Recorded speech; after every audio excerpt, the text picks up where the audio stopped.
Hey everyone, welcome to another episode of Think Your Way to an Epic Life. And I had so much fun recording this podcast that I get to share with you guys. It was incredible. Liam Cole, who lives in London and has the fun accent, is one of the most interested people that I have met in a long time. And interested people are very interesting. So I wish I could say that we kept this is the topic and it goes all the way through. Guys, we went all over the board and we had so much fun learning from each other and sharing that with you. So we talked about his everything. We talked about all of his businesses. We talked about his passion for relationships and how important they are. We talked about sleep, and there are some really powerful lessons that you can learn from sleep. So if you enjoy this, please share it with your friends, your family, put a comment in, put a like, help us move this podcast up because the stuff in here everyone needs to hear. Thanks. You've built success, but if you're honest, it came at a cost. You can't relax even on vacation. You push through exhaustion like it's normal. That's not drive. That's a wound running the show. And here's the truth. You can't out hustle your wounds. You can heal them. And when you do, everything changes. We're inviting you to a powerful 1 hour masterclass. You can't out hustle your wounds. Wednesday, August 6th at 11 a.m. Mountain on Zoom. We'll guide you to the real root, not with mindset hacks, but with deep, subconscious work that actually shifts the patterns. You'll leave with tools, clarity, and the sense that you finally found the help that you didn't even know you needed. Because success built on peace, not pressure, is possible. And we can help you get there. Saying yes to this masterclass will be the best decision of your life. So, Liam, thank you for joining me on Think Your Way to an Epic Life. Thank you for having me. I've been looking forward to this because in my research on you, we have something very, very in common, and it seems to run incredibly deep with both of us. And that is how important are relationships? That's a question. First question, how important are relationships? For how important, God, I mean, they are certainly from my opinion, and it sounds like you might agree with me, but the very bedrock of life. I think in my opinion, I think the only thing more important than your relationships is your health, because without your health, you certainly can't cultivate relationships. So I think those two are very much hand in glove, and relationships is I believe are pretty much the catalyst of all great moments, all great opportunities, great conversations, great learning, and as we were talking about before we got on together, great experiences. You know, if I think back to all the best moments in my life, 9 times out of 10, probably 9.9 times out of 10, they had someone else in them. Absolutely, absolutely. So it's very important. So I just wanted to get that out there first. Can you give us kind of an overview of everything that you have your fingers in now and why?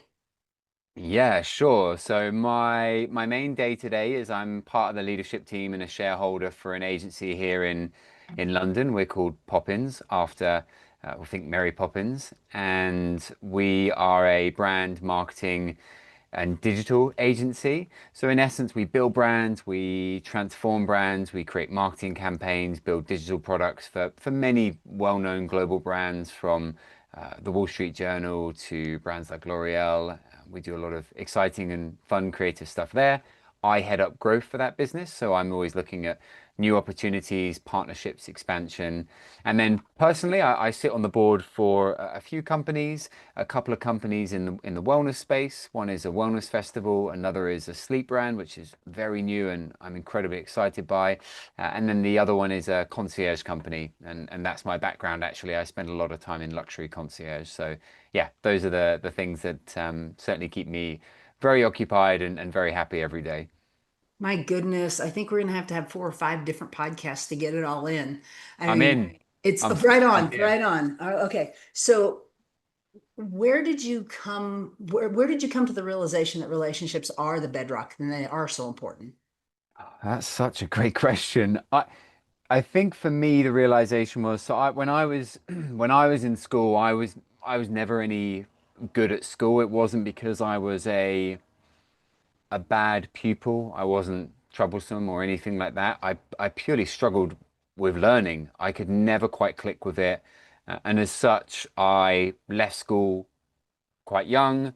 The age of 16, I dropped out of my A levels and everything, and sort of found myself moving into work straight away. I did a whole bunch of stuff, as a kid, laboring and working on building sites and all the type of things you do, and stumbled into a job that was commission only, selling double glazing door to door. Now, anyone who's had someone knock on their door selling them something, they're not the most favorite people in the world.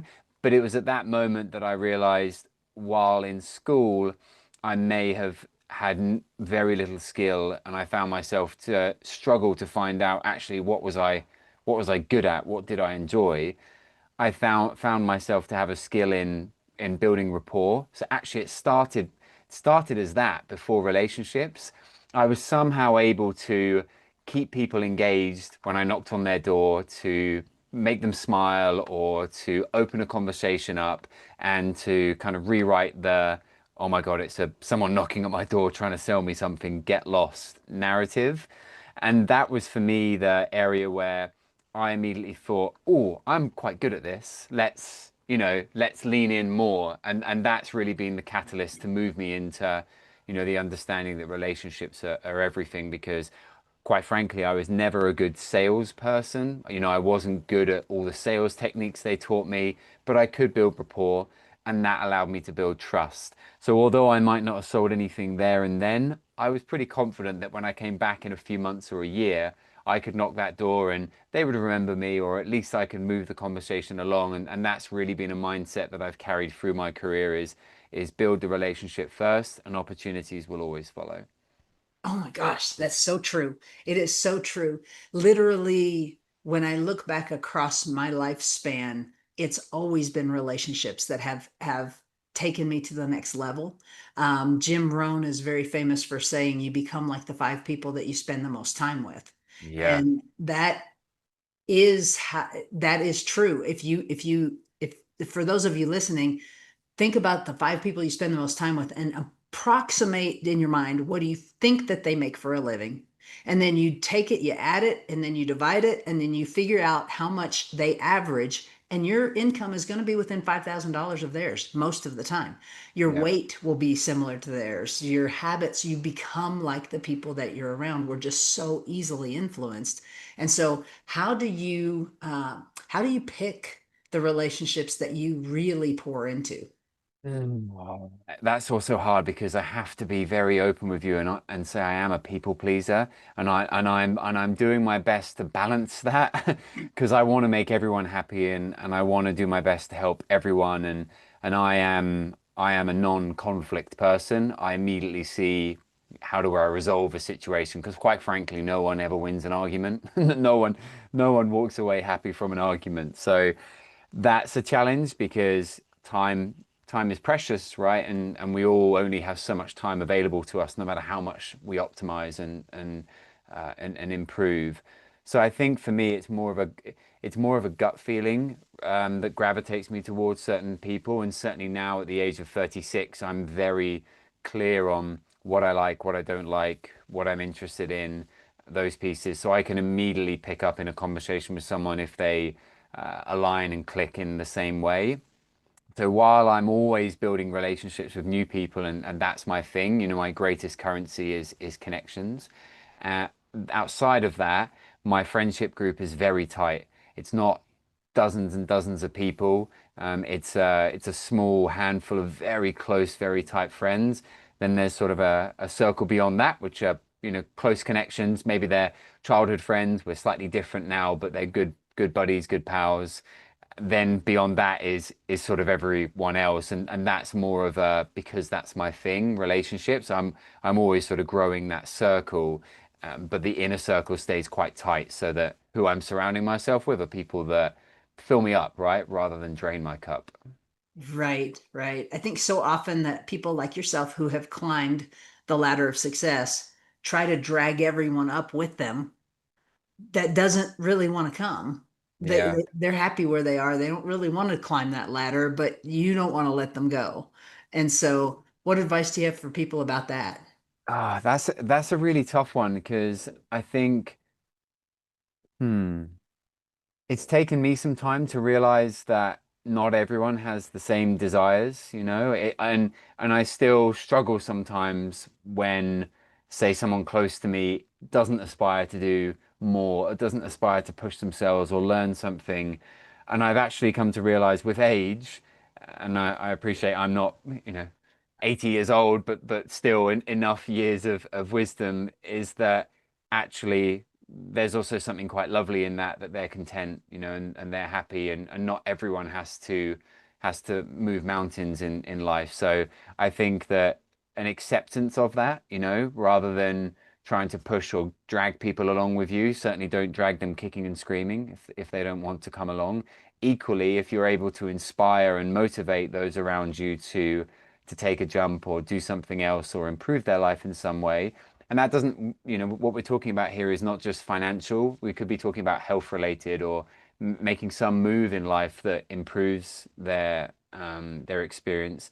And then beyond that, naturally, some people will fall away. And I think that if you find yourself moving away from someone, that's a natural thing that you shouldn't fight against. You should probably let that happen. And maybe you might see them once a year, or the relationship might move away. And I think that's the best gauge of life, is that follow the direction that you want to follow in, inspire and motivate as much as you can. Beyond that, the people that will stick with you will be the right people that stick with you. Absolutely. Relationships are everything. So you mentioned a couple times your wisdom and your age, and I just want to say that in your 36 years, Liam, you have lived more than a lot of 80-year-olds. And so it's not about a year thing, because when I hear 36, I'm Mm. like, you're wet behind the ears, right? But the truth is, you have lived so many lifetimes in that time. You're not coming home and watching television at night. I'm not thinking. That's not what you do every day, right? No, no, very, very, very rarely. That said, there is definitely a conversation of perhaps switching off a little bit more once in a while.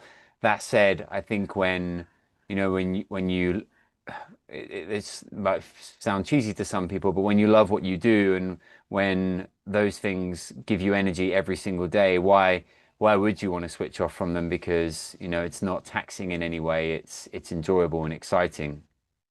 Well, because again, wisdom, and I can quote the years, but I'm not going to, but 36. yeah, but yes, 36, absolutely. The shutting down isn't watching television, right? It's going in and it's having a relationship with the most important person in the world. And if you're not quiet and if you don't shut down and take that time, it's just not healthy. That's so incredibly put, because I also think that to that end, we don't do that enough. We are all constantly consuming. So when do we have moments where we digest and we percolate and we consider, we think, we ponder, we wonder? Because in those moments, that's when you unlock ideas and you come up with solutions, and you also, quite frankly, simply chill. Yeah, that's fine. You don't have to be solving things all the time. And I think that you're so right in saying that actually when you have those moments of downtime, let yourself just be, sit somewhere and let yourself be. And I think actually a lot of people would struggle really badly to do that. Really badly. And I do sometimes as well, like with many things, I think we've trained ourselves to be so connected and in touch all the time that actually not being that way is hard.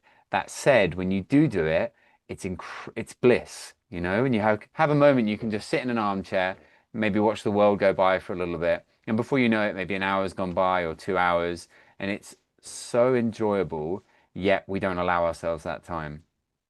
Yeah, we need to schedule it. Relationships are most important, and by far, your relationship with yourself is much more important than your relationship with anyone else, because we've all heard it. I don't think most people understand it or have really thought about it. We've all heard you can only love someone else to the extent you love yourself. I mean, I've heard that all my life. Yeah. And now I get it. I understand and it makes so much sense. And so the only way to do that is to get to know yourself and to spend time with yourself in meditation and being quiet. And, I've got hummingbirds. I'm on the hummingbird migratory path, and I'll sit and just watch the Wow. hummingbirds. And it's just, oh my gosh, it's total bliss.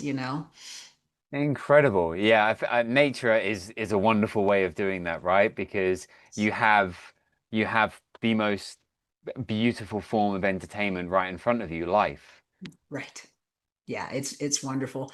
So all of that's super, super important. And I think that what probably is the most important of all is sleep. I think it's so under talked about. It's such a huge thing. And before you even go into what you do, I want to tell everybody, guys, you have to measure it. I'm sure he's going to say that to some extent. You have to measure it.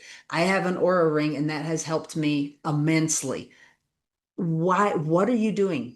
What is the sleep thing that you're involved in? Well, I also have an Aura ring as well. So we're and by the way, shout out to Aura, which I think is one of the most incredible brands, not only in the health space, but full stop. I adore what they do. I think their product is amazing. And if you were to tell me, I don't know, 10, 15 years ago, whatever it was, that today I'd be wearing a little device on my finger that did all of the things that it did, it would have been like science fiction to me. So I think that says a lot about what they've achieved. And yeah, tracking is good. It's a funny one because I think a lot of people have this friction with tracking. They get to a point where I don't need this to tell me I've had a bad night's sleep, and actually I slept really well and it was fibbing. Y- You've I think you've got to take a bit more of a step back rather than try and fight the data. You just got to listen, learn, and accept. And more often than not, the data is going to provide you with some incredible insights, but you have to act upon it. And I think that's another thing. And certainly wearable devices like Aura continuing to improve how they help people act upon the information. And of course, sleep, as you quite rightly put, is the very epicenter of health. It's not, in my opinion, certainly it's not a pillar of health. It's the very foundation that it sits on, because if you don't sleep well, then every other element of health becomes difficult, right? Your mood is damaging. You reach for the junk food. You don't go and exercise. You binge watch things. We've all been there with bad night sleeps, and some people suffer tremendously from that, and it has such a big impact on your life. So for me personally, the biggest lever I've pulled within the health sphere has always been sleep, and the transformation in my life has been monumental. To do tell. We're on the edge of our seat here, Liam. Well, I'm gonna geek out a little bit because I go to a level perhaps that not many people, might want to go to. That said, that level has allowed me to unlock uh, areas of myself that I never knew that I had. And not to say that I've changed as a person, I've leveled up, perhaps is the best way of phrasing it.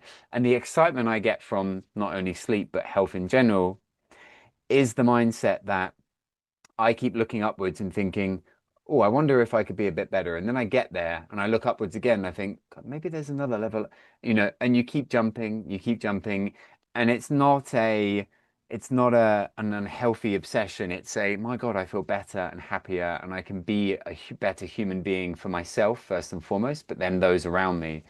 And the sleep side has been the most important catalyst in that. So as I said, I use Aura religiously. I am very dedicated to my routine while I am committed to what is a very good, understandable, you need to get 7 to 9 hours sleep a night. I average about 7 hours and 41 minutes, is my average. Again, I'm weird and I know that specific number because I look at it all the time. What I find most exciting around the sleep is actually the wind down routine and what I call the wind up routine. So what you do before you go to bed and then what you do after, and the consistency of that. So I keep my sleep schedule incredibly consistent. Within about 15 minutes, often less in terms of the time I go to bed and the time I wake up. And I won't be able to remember the data correctly, but people can go and have a look because Whoop did some really interesting insights on actually the most important thing relating to your health was the consistency of your sleep and wake cycle. It was the biggest marker for inflammation, for fighting disease, for cardiovascular health, and a whole bunch of other really interesting statistics. So I always say definitely the 7 to 9 hours is golden. Beyond that, the great area to focus is the consistency. And then around that, I have a whole bunch of things that I do, a whole bunch of routines and rituals and systems that I have in place to ensure that when I do get to bed, I have the most optimum sleep I can possibly get. Well, how about giving us a few of those that people can start tonight? Yep. The first one for me would be obviously light exposure in the evening, and appreciate that people might live in countries where the sun stays up quite late. So my go-to would be a pair of orange lens glasses. So blue block glasses everyone will know about. They're the glasses you wear when you're looking at screens all day. You can always also get an orange lens version. And in essence, they put an orange hue over everything. So that naturally increases melatonin, it relaxes your body, it gets you ready for sleep. So I would always put those glasses on an hour before bed. That would be my go-to. Prior to that, I would have my last meal at 4 p.m. So I eat quite early so that my body has a really long time to digest my food, to move everything through the system. And by the time I'm going to sleep at about 9:15, everything, my body has digested and managed everything. And my meals in the evening would tend to be quite light. I even I even stop consuming water at 6 p.m. I might sip, if it's really hot or I'm dehydrated, I will drink a little. And I do that so that I don't then need to go up to go to the toilet in the night because I don't want to run that risk is not the right word, but I don't want to have that moment where I need to then get up and go to the toilet that might disrupt my sleep. And then beyond that, I have a certain different type of toothpaste that I use in the evening that's not a peppermint toothpaste because I don't want any stimulants. I have a wind down routine. I'll read a little bit. I'll do some meditation. I'll use a vagus nerve stimulator for anyone that doesn't know what they are. It's a little device that can either sit on your chest, it attaches to your ear. You get ones that go around your neck and they vibrate. They stimulate your vagus nerve, which quantifiably reduces stress and anxiety, puts you in a more calm and mellow state. That's the evening. If you want me to tell you some morning stuff, I will, but I'm conscious that there's a lot there already. That is a lot, and thank you for sharing because I really don't believe I had no idea until the Aura Ring that eating late would impact your sleep. I had no idea. It also it caused me to quit drinking. Not that I was a heavy drinker, but literally anytime I had a drink, and finally I thought I'll just test it. I had a margarita with my husband for lunch one day. Lunch. Great choice of drink, by the way. Thank you. But they messed up my sleep that night. And it's like Yeah, it's like it is so not good for my body, for my sleep. And so those wearables also teach you. They'll say things like, "Did you have a late spicy meal last night?" It's like, "Oh, I did. Oh, yeah, okay." And then I change that and then I have a good night's sleep, So it is amazing. So yeah. tell me about the business that you're involved in that has to deal with sleep. Yeah, so it's a very, very new business. It was founded by three friends of mine, and they had basically been thinking for a little while that the sleep space is one of the most exciting spaces in wellness. Of course, we've talked about it being the foundation and everything else like that, and the growth potential, the amount of money that's going into not just longevity and health as a whole, but within the sleep category specifically. And what they felt was that there was no brand that actually owned those 8 hours. Or, of course, we've talked about there's great brands like the Eight Sleep Guys, there's the Mantra eye masks, there's lots of incredible brands. These brands are typically single product pieces. And this business and these individuals said to themselves, well, why isn't anyone owning the narrative? Why isn't anyone changing how people consider and think about sleep? Why isn't anyone out there owning the space so that when you think about sleep, you think of X brand? So they've launched a brand called Sleep Gym, and that's very deliberate with the naming because what they want to do is transition sleep from a mentality of sleep when you're dead to sleep to live, right? Sleep as a Ooh, oh, I love that. thank you. So sleep is a performance metric, and their positioning or their tagline, if you want to call it that, is your best days start at night, and it's so true. So they are a brand play. They are having and launching a range of products. Those products will be a mouth tape, a nose strip, and an eye mask. Beyond that, the focus is brand. It's about informing, motivating, and gathering people into the community of great night's sleep. And they're doing it with loads of really cool activations. They do morning walks here in London where they just get everyone together and everyone talks as the sun's coming up. You know, great rituals like this.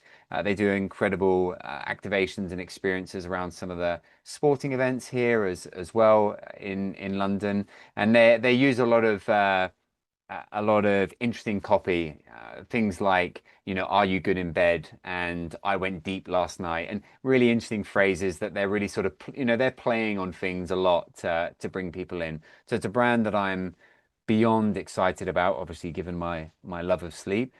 Beyond that, of course, also because the opportunity, and I think that the brand they've built and the work they're going to do is going to be something pretty special. Very, very cool. And we could talk about that all day long, and but you cannot forget that name. So I'm assuming it is sleepgym.com. Sleepgym.co.uk. Very dot Say it co dot again, please. yeah, sleepgym.co.uk. Okay. So the UK has the UK URL. So yeah, if you type that in sleepgym.co.uk, you'll come onto the website. There'll be links to their social handles. You can also take their sleep test that they've got, and that will also sign you up for early product release as well. So they're finalizing now their free products that I mentioned. Okay. Outstanding. All right. So you're also in the wellness world. Tell us a little bit about that. Yeah, so I'm connected to a really incredible wellness festival here in the UK. It's called Wellnergy. And what Wellnergy does and what it's all about is a 2-day festival here in Wimbledon, in London. And it's a grassroots welcome into all things wellness. It's not trying to be an optimization summit. It's not trying to be a longevity clinic. It's trying to get people interested in nutrition. It's trying to get people to move, all wrapped around a fun day out where there's music, there's entertainment, there's speakers, there's classes, there's fun activities. You know, how long can you hold on to the monkey bars and climb along? Loads of interesting nutritional brands as well, and I help the business sort of grow and scale and move into new areas. And every year the festival has got bigger, and we're now looking to sort of expand into corporate experiences as well. Also go into work with corporate brands and help take over their wellness program and really provide a more holistic, modern approach to wellness rather than typical employee benefits. Think, oh, here's your dental cover, here's your this, here's your that. Actually go in and be more holistic and more open to saying, you know, what does a person in your company want? You know, do they want yoga classes? Do they want to go to talks? Do they want to have discounts at a certain food brand? So we can create these more unique and bespoke experiences. Oh, that is brilliant. And it's so necessary. People are finally, the emperor has no clothes on. And I don't know if it's that way in the UK, but here in the US, it's the diet, the nutrition is horrific. Mm. But it's finally people are waking up to it, and hopefully things are turning a corner here. Yeah, it's not much better here. So so I don't think we're too far behind you. Yeah. I don't know. I don't know. It's yeah, there's stuff that's in the foods that are on our shelves that are incredibly carcinogens all throughout them. And I guess it's probably that way everywhere, but yeah, it's Yeah. you have to take care of it yourself, guys. You know, there's no doctor, the nicest, kindest, most loving doctor in the entire world does not care about your body more than you do. And they cannot eat well for you, and they cannot get a good night's sleep for you. And you know, so really, really, really pay attention. And when we first started, you said the only thing more important than relationships is health. Hmm. Yeah. Because yeah, you know, there's a phrase that everyone will be familiar with around, you know, the most your most valuable thing is your time. You know, that everyone kind of knows that, right? Time is incredibly valuable. I've always been a big sort of voice in saying, while that may be true, without your health, your time is worth very little. And the dedication to your health is a dedication to all areas of your life. Once you are an being a healthy individual, it allows you to unlock much more from every moment. And for some person, that's not career, you know, that's not money, that's spending time with their grandkids, or, you know, being able to go out on a walk with their dog, or whatever it might be. It's about giving yourself the best health that you can to be the best person you can for you first and foremost, but of course for the loved ones around you, and to enable you to enjoy the experiences you love the most. And I think you said it really well with the system, you know, the food system we have in place, and of course everything that happens happens there. I'm sure many people are aware of how that world operates and works now. There's enough Netflix documentaries and otherwise that give you that information. And unfortunately, when you consume those types of foods over and over again, you change the composition of your gut microbiome, which naturally impacts every element of your body, not only from an inflammation perspective, but also from a cognitive perspective. And I noticed myself, if I was to go and binge for a week, go on holiday and eat a load of food that I wouldn't normally, I would come back, I would come back not the same person, in as much as my mood would be different. I would struggle to do stuff. I would be a bit lethargic. And that's not because I've all of a sudden become lazy. That's because I've changed the bacteria in my gut. And that bacteria in my gut aren't the good bacteria that I want in my gut. You know, they're the type that want me to sit around and eat junk food. They're the type that want me to that want to tell me that maybe life isn't so good, or maybe I shouldn't do this. So I think that's really for people, you know, sleep and nutrition are the two most important areas. And nutrition is a lot more about what you don't eat than what you do eat. I think that's a good way to define it. You know, we all probably know the good foods. It's more about actually reducing and removing completely the bad foods. Absolutely. Oh my gosh. Liam, I wish I could just keep you forever because I am enjoying this so much. I hope our audience is. One of the last questions I've got for you Mm. is what books, what movies even, what has influenced you that you Ooh. would recommend for our folks? Okay, I love, yeah, I really enjoy to read. I only read sort of self-development, growth type books because I love that stuff, and I love learning off experts. I love different ways of thinking about things.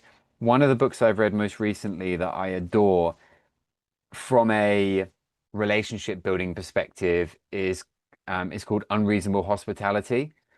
And it was from a gentleman called Will Guidara, who used to run 10 Madison Park, which was one time in New York, was one time the best restaurant in the world. And it's his journey of how they became the number one restaurant in the world.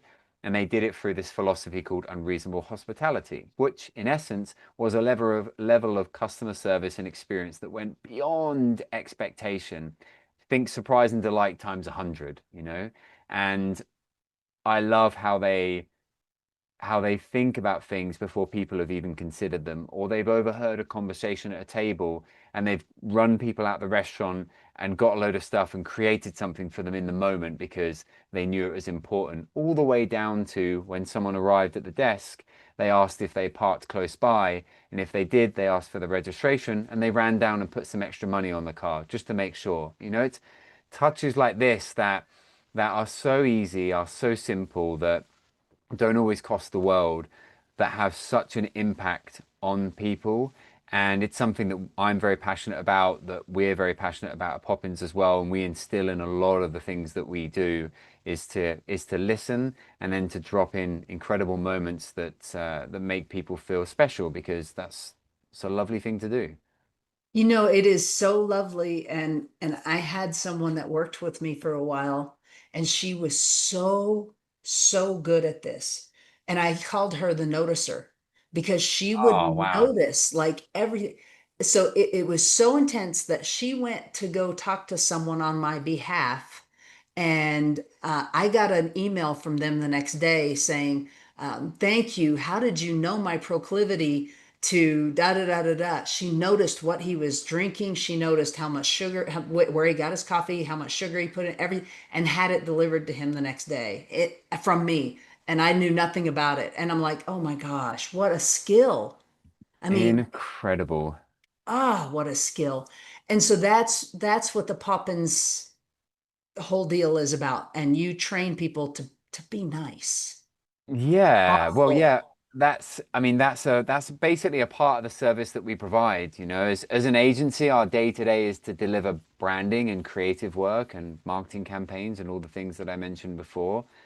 Beyond that, our job and our sort of philosophy as an agency is to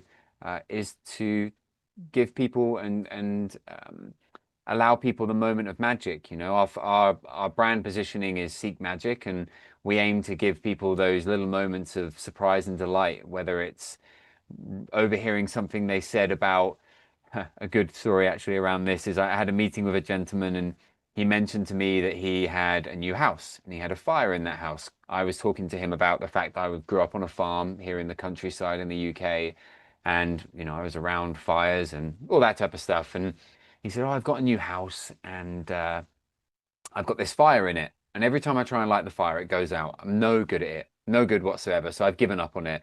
He goes, "But it would be nice one day to have a whiskey by the fire." A couple of weeks later, he came back in for the presentation meeting, and I had sourced for him a book on the best book I could find on how to light fires, manage and maintain fires in your home. And I had it wrapped up for him and everything, and he unwrapped it, and he was so taken aback because I'd taken a moment to listen to him. And I think similarly to the team member that you had, and the conversation that we had earlier around relationship building and being in the moment, is that we're all so overstimulated with so many things that we're very rarely listening properly to the person in front of us. But when we do, and we're not thinking about 100 things, and we're not sat there doing this or looking around, right. we actually have the opportunity to pick up on these little cues. And as your colleague had done, it doesn't take much to do something that really wows someone, because the bar is low, you know. And unfortunately, we live in a world where this doesn't happen very often. Yeah, and it really does stand out. It's just, it feels so amazing that somebody cared enough to notice what you drank, or like, that is beautiful. It's Yeah, beautiful. yeah. All right. So what have I not asked you, Liam, that I should have? Very good question. Perhaps. Uh, Perhaps I will answer what you could have asked me rather than maybe pose the question, and it's around uh, the juxtaposition between AI and the massive communication that happens with AI. Everyone's talking about AI. It's nothing new. However, I think that there is something quite exciting around the philosophy around relationships, and I like to call it the art of relationship building, because I do believe it is very much an art, especially now. And I think that if people are looking to find find a way to build authentic and meaningful relationships, that they will find themselves in a unique position, because AI will dominate when it comes to digital communication. It will dominate in all of those areas because it's already happening on LinkedIn. Everyone is just taking someone's post, putting it into ChatGPT and saying, "Give me a good comment," and then whacking it in the comment section, you know? So you lose this authenticity. But in real life, that's still a very strong piece. So my thing would be to say to anyone, spend more time with people, build relationships, make connections, ask questions. And if you don't have a side hustle, or if you're looking to do other business or opportunities and you're not sure what to do, start by building relationships, because you'll be quickly surprised how soon those relationships can lead you to the right opportunities. And that's easy to do. Connect with people on LinkedIn, maybe, engage with people you like that are doing things that you like. Maybe join a sports club or things like that. Go to events, experiences. There are a number of ways you can get out there and meet people. And I know it's not so comfortable for everyone. That said, if you do it within a space that you love and you enjoy and you feel comfortable, it might be painting or something like that, then you'll be around like-minded individuals, and you'll soon find that, the circle will expand. You'll meet more people, other people will introduce you, and then before you know it, you might be setting up your own paint school. Like life has a funny way of working like that, and people are the catalysts of those things. That is some of the best advice that has ever been dropped on this podcast. Oh, I'm very humbled. Thank you. Thank you. That is really, really good. So I'm glad that I thought to ask you that.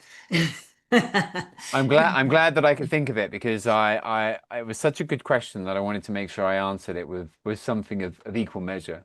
Yeah, it was amazing.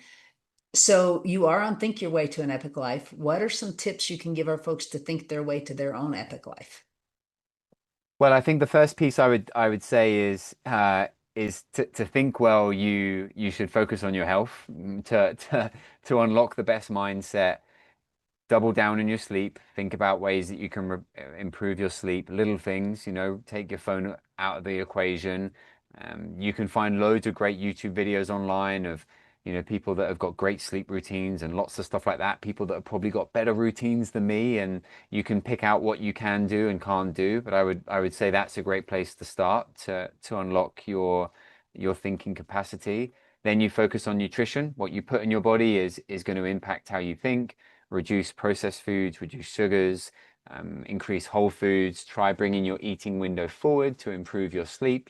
Play with certain things. So I think those things are important, because having the willpower to think in that way is all the more easier when you have a body and system that's set up to support that way of thinking. And then I think the next thing is exposure. Read things, learn, listen. I love YouTube. If I watch TV, it is YouTube, because I'm fascinated about leaders in the space, or I've watched podcasts on there to see how people talk and move. And so I think expose yourself to interesting conversations and new ideas all the time. Absolutely. And that plug for watching podcasts, I appreciate that. So guys, the Done. best way to talk to either one of us, if you don't want to just call, all of our information is in the show notes, is you can leave a comment here on YouTube and we can come in and we can respond to you directly. If you have any questions about any of the plethora of good stuff, I literally should have made this 5 different podcasts with you and gone deeper, because you are so fascinating. And Thank to you. have reached the level that you've reached of maturity in your thinking and the way and who you are in this world at 36 is incredibly impressive. If I had a hat, I'd take it off for you, Liam. Well, I'm incredibly humbled. Thank you so much, and I appreciate the opportunity to come on and talk and speak. And certainly, if there's another opportunity and we want to go a bit deeper on a few bits and bobs, then I would love to do that as well. Okay, guys, you heard it. Please put in the comments whatever you would like us to drill deeper onto, and I will definitely have him back. But you got to ask for him. You got to tell me, hey, we want this guy back, and he's obviously worth it. So please do that. Again, Liam, thank you so much for sharing your wisdom with us. Pleasure. Thank you so much for having me. It was my pleasure.